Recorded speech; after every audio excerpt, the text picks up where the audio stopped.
Hi everyone, thanks for joining us today. We're here with Neosurf and guests to talk about, as I say, 3 hot topics: payments, esports, and gaming. And to start off with, we're going to do some intros with our panelists, and we'll go straight off to Gareth to begin. Thanks, Tim, and thanks to yourself for facilitating and Gambling Insider for organising this.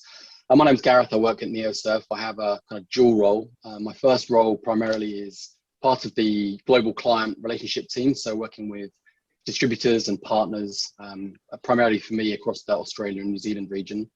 And the second part of my role, which is probably more specific to this session, is helping the leadership team develop and implement their esports and video gaming strategy. So that's, I think, more what we're going to talk about today. That's me. Olga, if we can go to you next. Hello guys, my name is Olga and I'm representative of operator Paramatch Tech. We are a big gambling operator and we are connected to esports as well. My position is head of payments. I'm in user payments almost 10 years. So we'll speak about payments and esports at the same time. Thank you. Dave, floor is yours. Hi, I'm Dave Harris, Managing Director of Guinevere Capital. We're invested in a number of esports businesses across the world. In Australia and New Zealand, we run the main league here, the League of Legends Circuit Oceania, and we're invested in some major franchises globally.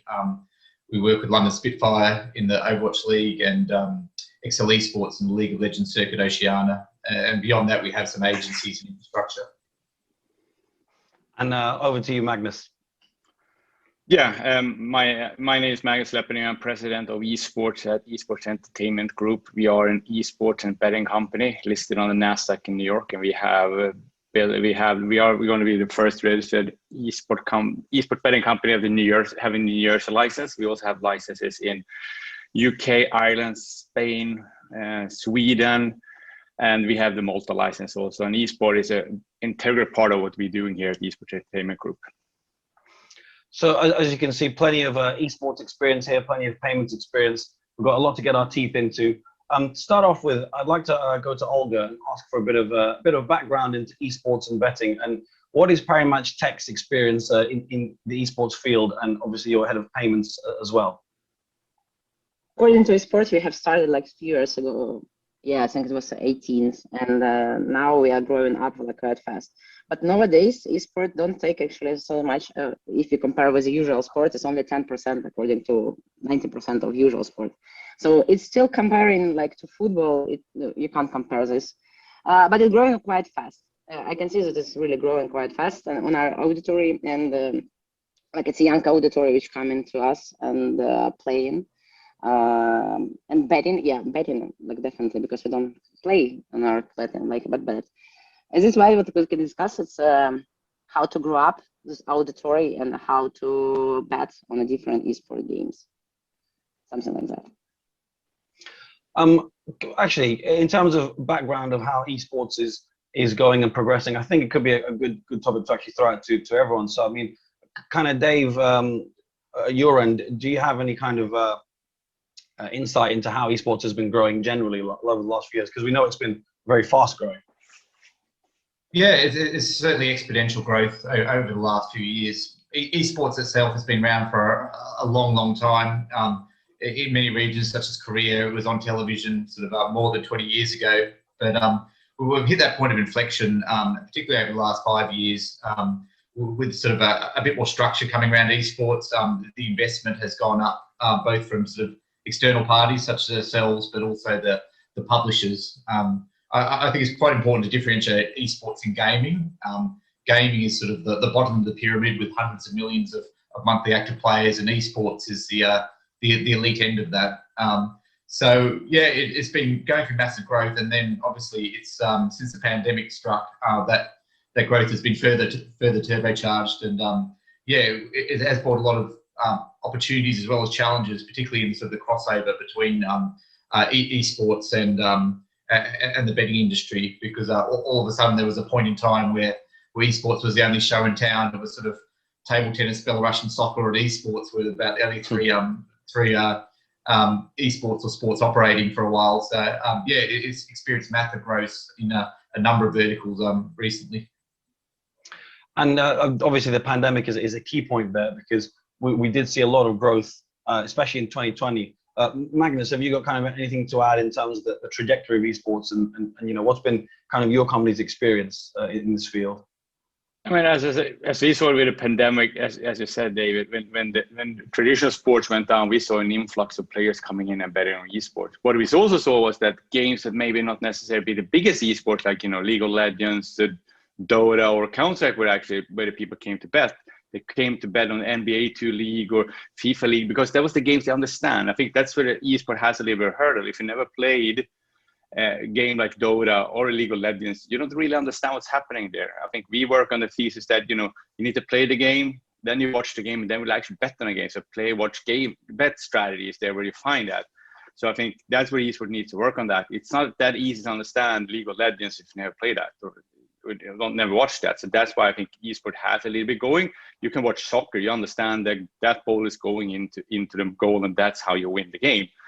In League of Legends, it's a little bit different there, so to say. But I think esports is going to grow, esports betting, because but I also think it needs a different self from traditional sportsbook. I think we need a more live betting part that's more interesting. That's where they do that. And I also think smaller bets is going to be the one that drive this forward.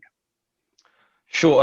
Olga, I think you've got something you want to say? Yeah, it's nice connection, Magnus, because I was talking about lockdown, and actually, according to gambling and usual sport, during lockdown, when the football games was closed, all of them, and all championships was delayed, people actually play FIFA, and NBA, because they like it, they understand it. Like, still, the Dota was growing up, but FIFA gets huge impact during lockdown. You're totally right. According to gambling perspective. Yeah, sure. I think FIFA betting has definitely increased, and from what I've heard, kind of in discussions in the esports betting area, it's sort of a little section of its own now. Obviously, it doesn't compare to football betting, but whereas before no one really would bet on FIFA, now it's a little bit more of a thing, and may continue to grow. Obviously, we've talked a bit about esports and betting so far. Obviously, we're here for a Neosurf Roundtable, and Neosurf working very, very closely in the payments sector. We want to see how kind of payments blends in all this, and I think, Gareth, it's a perfect time to come to you. How do esports, gaming, and payments all link together? I mean, it's a good question, and probably building on what Dave said as well, taking a step back. The reason why we were initially interested in esports is more because of the video gaming side of things. I mean, there's a few stats that probably other people have mentioned as well, but a third of the global population indicate that they're interested in video gaming, and total revenues I think last year were around the $179 billion for total video gaming, which includes some of the esports revenues as well. And I think a third of those revenues came from in-game purchases, those microtransactions, which I guess to your point, Magnus, I think gamers are used to paying small amounts regularly for things. That's what they enjoy. That's part of their kind of, I guess, gaming vocabulary, which makes sense to you, the point you raised earlier.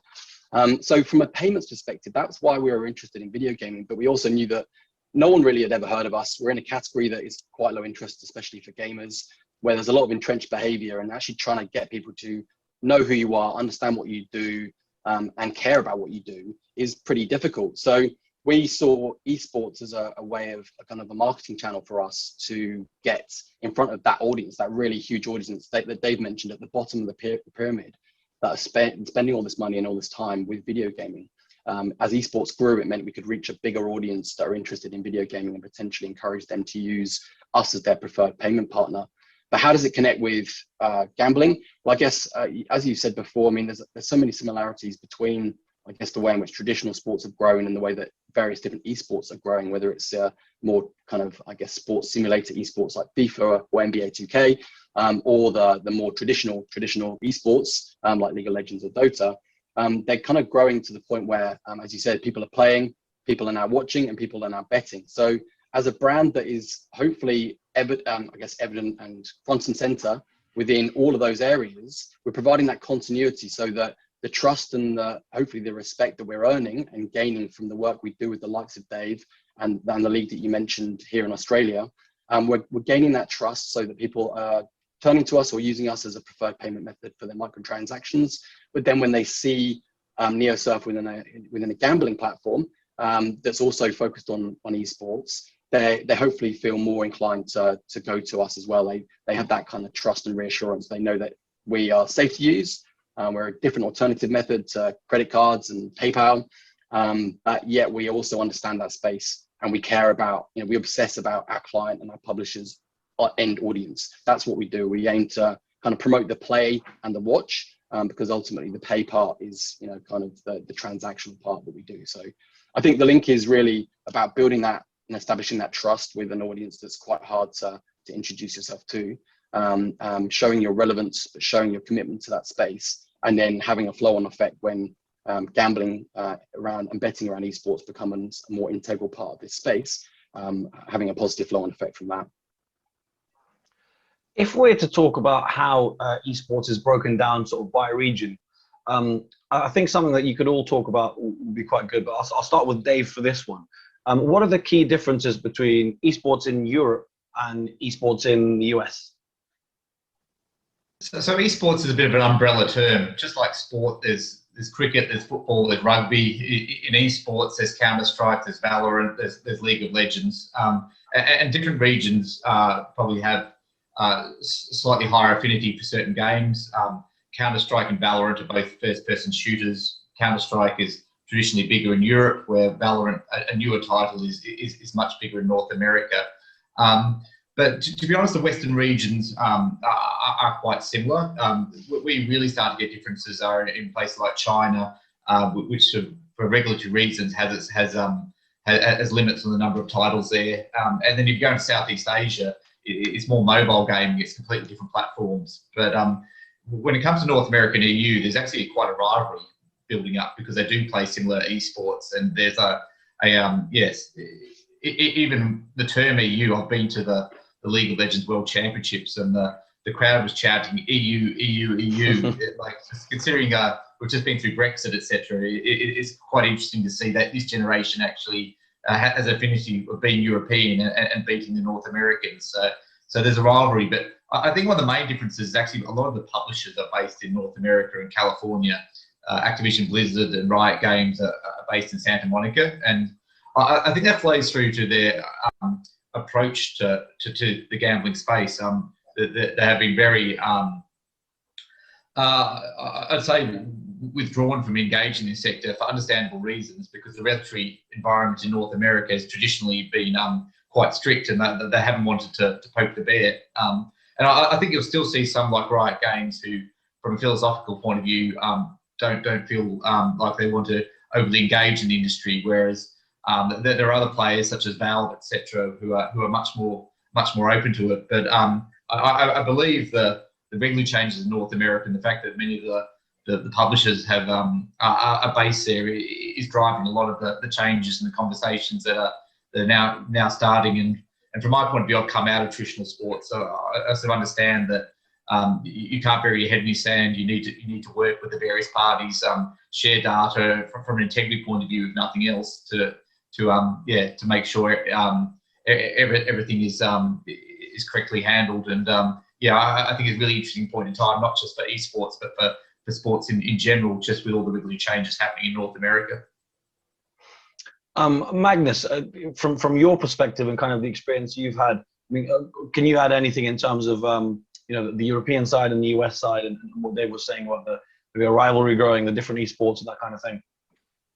I agree with Dave. I think there's a rivalry. The games are similar. I think some games are stronger in the US compared to Europe. I would say the fighting games that has a super strong community in the US, where it's okay in Europe, but when you go to the US and there's so many events happening in Vegas and in Florida, wherever, that's a stronger community in there. Otherwise, I would say they are similar in there. I think one of the things you said is also the people are playing. I think we all think that it's going to be a kid that's 12 to 14 years sitting in a basement playing video games. That's a traditional esport. That's not it is. If you go to Twitch and look at numbers and all that, if you look at Counter-Strike, I think the average viewer is 21 plus years.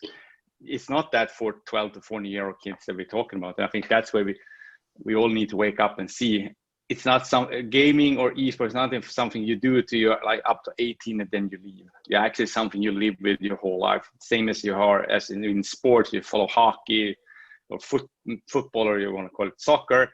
you do that when you're young, but you still, when you can't play, you still continue playing that, or at least watching that. And I think that's where we need to see that take esport is as something that's it's important for the kids when they play that, but they can also follow the interest in there.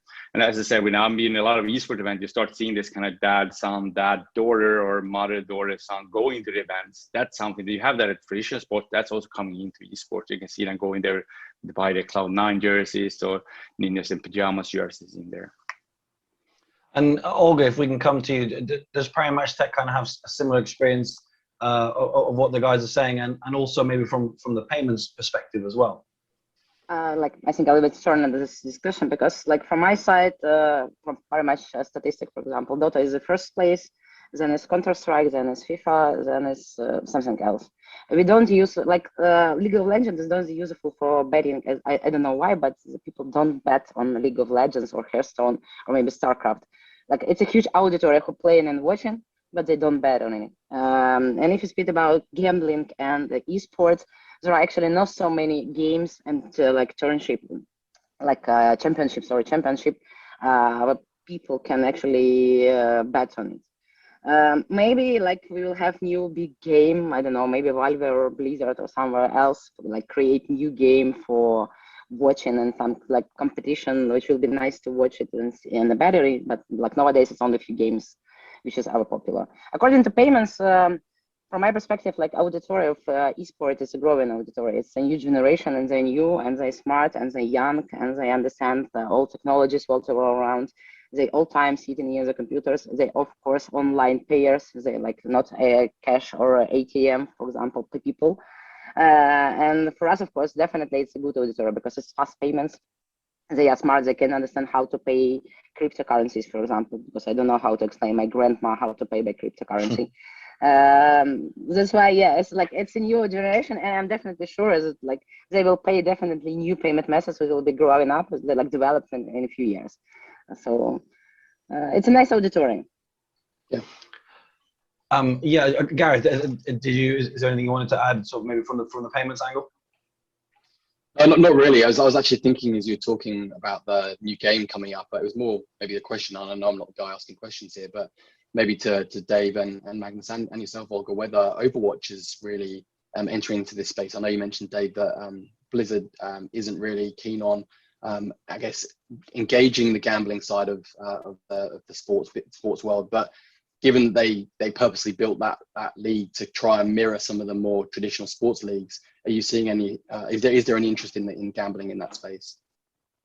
Yeah, it's interesting that actually Activision Blizzard are probably changing their stance along with a lot of the regulations in North America. So yeah, I think that's one interesting case study. And they also have Call of Duty in their portfolio, which is more of an 18+ game. So yeah, I think you will start to see more activity in that space, particularly with Overwatch, because it's a truly global league. So we're involved in London Spitfire. UK obviously has a long history and affinity with sort of sports betting compared to some of the regions where it's becoming a newer pastime. So yeah, I think the specific games like Overwatch, they have the traditional sports model around them with the franchise system and sort of distributions of data rights, etc. So yeah, I think these ones are the ones to really follow it, because they have that I guess that framework around them that is similar to traditional sports. So it'll be interesting to see what Overwatch and Call of Duty do in this space, and yeah, whether it follows the model. We're already seeing fantasy sports, etc., which is sometimes used as a bridge towards the sports betting. So it'll be an interesting one to follow.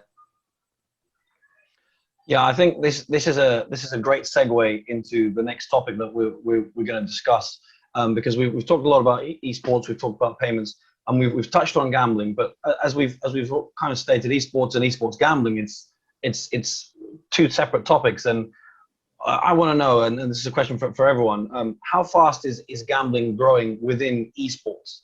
And are there any concerns, given obviously we mentioned there's still quite a young audience in esports, and Magnus, you made a good point that it's not just 12 to 14-year-olds, and it's people, a lot of viewers over 21, but there's it's undoubted that there's still going to be a young portion of the audience that's young. So I think in no particular order, if we could, well, I think Magnus actually, if we could start with you, how fast is gambling growing within esports?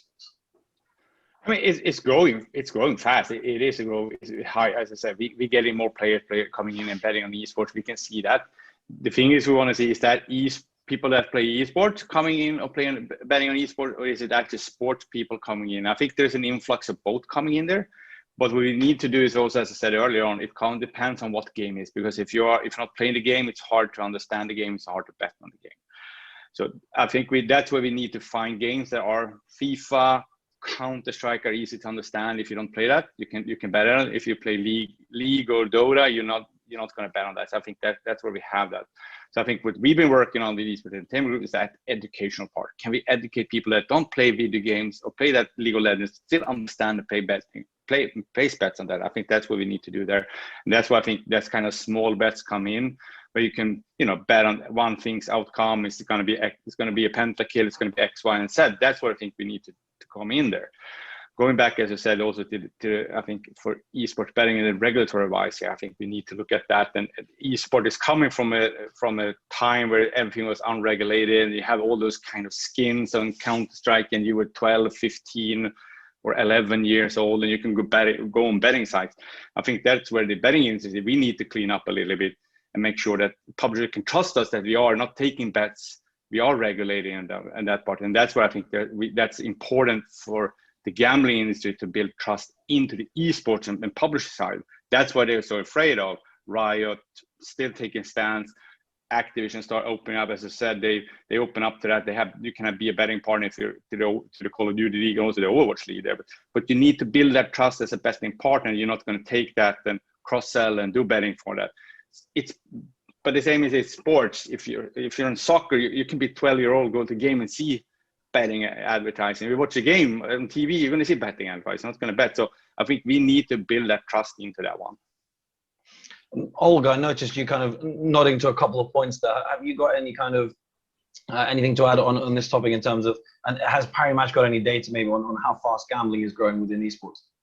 I think they're growing up. I can't compare who is faster, esport. Maybe esport is faster than gambling, because from operation side of gambling, it's quite hard to do odds on the new games, on the new players, on the new teams. They change so fast, you don't know how they play. It should be rules like on entertainments. It should be like a real game, not how to say it in English, a connected game, and the people agree with each other who win. Like, understand me? It's also about money. I think the esport understands that it should be entertainment. It is entertainment as a sport is, as Magnus said, as it should be an entertainment. And all the championship, they should be organized as an entertainment, and there should be rules of it. Definitely it's growing up, and I think we will see a huge involvement in a few years. I'm sure it will be like this. Gareth, is there kind of any Neosurf perspective on this particular topic? I think it is just a perspective and an opinion of Neosurf rather than backed up by data. But similar to what I think Magnus and Olga have said, gambling within esports is growing. It's going to grow organically and naturally as the scene grows and as the audience who play and watch those games then kind of get older and get more interested into activities such as gambling. And I think our perspective is that, to begin with at least anyway, not to rush that growth in the gambling side of things, because that's where we may face increased regulatory scrutiny, and we may get shut down before we've had a chance to breathe and before gambling's had a chance to really become integrated into the esports space. As we said, there are some, I guess, myths that still exist around the audience that you touched on as well, Magnus. I think the average esports audience is probably older than people think. If you kind of group them all together, regardless of the game they're interested in, it's kind of around that 24, 25. But it's certain games that people, I guess, will always talk about, such as Fortnite, for instance, which is obviously huge, which has a much younger audience that people kind of get scared around the idea of gambling. And I think it's probably how we communicate. So social media is always a bit challenging because it's harder to regulate who follows your accounts. And if you're posting things that are interesting and entertaining, because they, as you said, we're trying to educate people around various esports. That can also attract a younger audience, perhaps, who might follow you because of the esports side of things, but then inadvertently hear about gambling. So it might be the channels we use, it might be the way we communicate. But I guess our perspective is that we just need to probably let it grow a bit more organically, and that's a bit of a buzzword, without pushing it too hard, so that we don't get shut down, basically. Dave, I'd like to come to you next, but also in a way, I'd like to kick off the next topic, which is very closely linked to this. In your view and from your experience, are gamblers now entering the esports arena, or are esports fans organically becoming gamblers themselves on their favorite esports? I think it's a little bit of both. Like obviously, esports proposition to many, not just the gambling industry, is a way to access and engage with the younger demographic or a younger fan base, and whether you're selling cars or bets on matches, that's the same. But I think a lot of people have touched on the fact that your 14-year-old Fortnite fan may be what people are picturing when they're hearing about esports, but the demographic does skew much wider and much older potentially than people believe. I think that you're seeing data rights become bigger and bigger. I think I mentioned fantasy earlier on. I think people are becoming much more au fait with esports and all the pieces of it, and all these statistics, etc. Are people getting deeper into the game. And as Magnus mentioned, a game of Rocket League or FIFA is effectively just trying to knock a ball in a net, which is a bit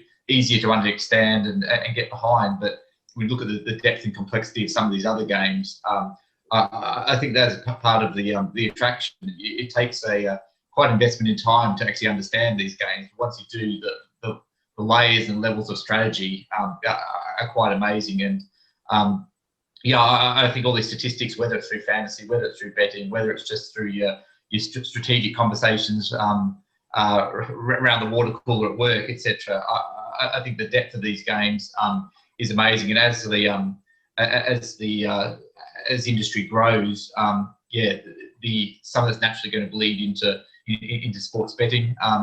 But likewise, as I mentioned, it also creates more engagement. So it does go both ways. And as long as you can regulate it properly, which is what many people have mentioned, if you breach trust, and unfortunately, as industry, there are grey markets out there. But I think we just need those great case studies of brands doing it properly, engaging the right way, and that will just see the industry grow and become a potentially an important revenue stream that is similar in traditional sports. Olga, if we can come to you next on this one, kind of building on what Dave said, but the same question to you in terms of what has Parimatch Tech found in terms of gamblers becoming esports fans or esports fans becoming gamblers, vice versa?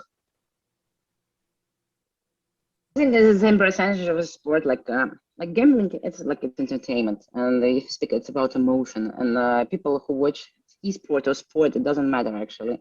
They speak about emotions, and people bet because they would like to receive more emotions to watching the game, for example, or to support their teams, like Ukrainian, like Navi, for example, the Ukrainian team, and all people are screaming Navi even if they don't play that game.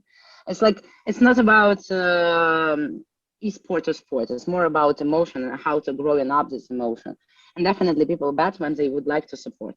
So I think the percentage will be the same, but I'm not experiencing it. It's my own opinion that it will be the same. It's just people who would like to grow in this emotion, they will bet. Not doesn't matter is it esport or sport. I guess I can definitely add to that. I mean, I think that opinion makes a lot of sense to me, and it feels to me as and you mentioned it before, Magnus, as more people play various games, watch various versions as esports, they're naturally going to be inclined to then look into the gambling side of things if that's the way that they like to increase their emotional attachment to that particular game. You've mentioned it before, I think, Olga, as well. There probably needs to be a maturity within the esports side of things, where at the moment it's not overly clear if from a person who's new to the space, when certain leagues are running or how they run, or some of the mechanics are slightly harder to get your head around than versus a traditional sport. But once those things become a bit more mature, I think people who are slightly less ingrained in the gaming world will be more interested in getting involved, and I think that maturity will lead to an increase in people playing, watching, and betting. So I like your point around it's all about emotion. It's the same whether it's sport or esport. There's just more people who currently know or have participated in traditional sports than potentially have in some of the esports that exist. But that's changing rapidly, as we've talked about. So I think we're going to see a flow-on effect naturally as more people play video games, more people play different types of video games, and get involved in the gambling side of things. Yeah, I think it's a really strong point on emotion, like you say, Gareth, that Olga made there. Magnus, if we can come to you kind of last on this topic, on this question of gamblers, esports gamblers, that kind of thing. Yeah, I think what esports is missing is a little bit to get that is that kind of, as I said, you have the Overwatch League, you have the Call of Duty that actually plays like a league. Otherwise, there's no really where do you follow and see what leagues, whatever. If you look at Counter-Strike, you have 5, 6, 7, 8 different or tournament organizations. You have DreamHack, you have ESL, PGL, Star Ladder. So it's sometimes hard to understand what tournament is playing and who's the best in all that. I think that's what esports is missing sometimes there. Who do we follow that? If we have in football, you have Champions League or you have the Premier League or La Liga, that's easier. And they're playing all the times, back-to-back weekends. The season starts from October, goes to May, and then there's something like a final of the Champions League. Esport doesn't have that, and I think that's something that the esport maybe need to look at it. Sometimes how can we find a consistency knowing that? Because if I go into the schedule, if I go in now La Liga or Premier League, I can see all the games coming up for the whole season. If I go to esports, it's hard to see what the next tournament is going to be. There might be the biggest event's going to be there, but what's the in between there? I think that's something also that's going to help. You need to be sometimes a super fan of esport or that game to actually jump in and be a player of that, to look at that. And that's how to find that the information sometimes is hard. And that's why I think to get betting going and running all the time, you need that kind of information somewhere. I think that's what we're missing there. What's that point that brings everything together there? I know there are some sites like youth.gg that actually has that kind of trying to gather all the information, but sometimes you need more. I think you need a little bit more of that. I think that's why they all wait for international, yeah? Yeah. Yeah, so absolutely. At this point, I'd like to thank everyone for all the analysis, and because we definitely covered a lot of ground and some really fascinating insights there. But to close off now, I'd like to give everyone the opportunity to sort of have some final closing remarks, kind of conclusions on what we've discussed, and in no particular order. I'll go to Dave first. Yeah, I just think it's really exciting time globally for. With a horrendous backdrop with the pandemic, I think it's fast tracking a lot of themes, including bringing together digital communities, which is the space we're all operating in. So yeah, I think it's amazing to be able to connect these audiences through esports, through betting, through payments, etc. Yeah, I just think this is a exciting space and time to be operating. Despite all the horrendous bad news in the background, it is fast tracking a lot of themes, which I think will be positive in the future. Olga, final closing words from yourself and Parimatch Tech. That's my final closing words. Like I'm waiting for a new game, like Hearthstone, which I can play and which I can watch. Like I said, not so young auditor, really. I don't understand anything in Dota. I wasn't major in Kiev. But still, I don't understand anything in it. But I'm definitely sure that the number of games for esports should grow up. So I'm waiting for a new game, and I hope this market will grow up because when they grow up, we also grow up. Thank you. And Magnus, over to yourself. I think as David said, we are in exciting times here. I think the pandemic just speeded things up. Things that we thought were going to take 3 years actually took 6 months or 9 months to happen there. I think we have an exciting future. I think it just makes sure that we have payments in place, we have regulations in place that build trust into the gaming community. That's just going to open up for betting. That's what we need to do. Because I think we can integrate esports and betting into each other in a better way, right? And it is right now. That will open up a lot of opportunities that will take esports betting to the next level there. So but I'm super excited. I think there's some hurdles, some stigmas we need to work around, as we talked about that kind of 12, 14-year-old kid sitting in a basement, eating pizza, drinking energy drinks and playing video games. That's not what we're looking at. That's something bigger. We need to take that away. Then we're actually going to move this to the next level. And it's happening. I mean, I've been in this space for a long time, and at some point we need to explain that actually people are watching people play video games. That's true. They're doing that. You know that? That's true. Now that has grown into something, a huge phenomenon here. So it's exciting. As I said, the League of Legends World Championship was at DreamHack in 2011, 50 square meter booth. Now you go and sell out the bird's nest in Beijing here. So we come a long time in a short time. We need to understand that also. Sports been there for 100 years.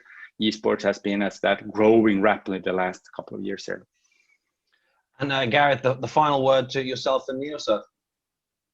I think that's a really good point. You all made, but what you just said there, Magnus, about the rapid growth over the last few years for esports, and I think sometimes we forget that it has come a long way in a very short time, and a lot of brands, Neosurf included, have kind of seen it as a great opportunity. And it is about also appreciating and respecting that audience, because the gaming audience have pretty much created esports for themselves, and to come in as a brand that doesn't know that space and potentially operate in a way that doesn't earn their respect and doesn't earn their trust isn't going to help the space grow and establish and get progress any further.